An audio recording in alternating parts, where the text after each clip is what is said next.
Do you think there could be one sentence that could convince, let's say, a creationist to seriously doubt their theory? Ideally, if you could convince a believer in God to really doubt their belief, but that's too hard. Not sure about a sentence. I think perhaps the single most convincing fact, the observation that you could point to, would be the pattern of resemblances that you see when you compare the genes using modern DNA techniques, actually looking at the letter-to-letter correspondences between genes. Compare the genes of any pair of animals you like, pair of animals, pair of plants, and then plot out the resemblances, and they fall in a perfect hierarchy, a perfect family tree. And the only alternative to it being a family tree is that the intelligent designer deliberately set out to deceive us in the most underhand and devious manner.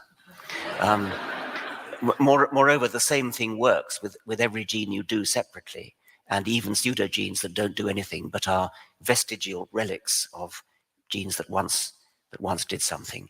I find it extremely hard to imagine how any creationist who actually bothered to listen to that could possibly doubt the fact of evolution, but they don't listen.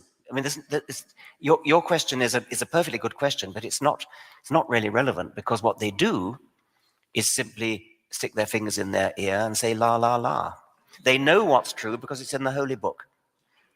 And that even, I mean, the most extreme case is the geologist Kurt Wise, who has a PhD in geology from Harvard, and said, if all the evidence in the universe pointed towards an old Earth, I would be the first to admit it, but I would still be a young Earth creationist, because that is what Holy Scripture teaches me.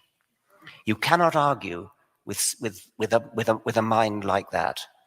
A mind like that, it seems to me, is, well, a disgrace to the human species.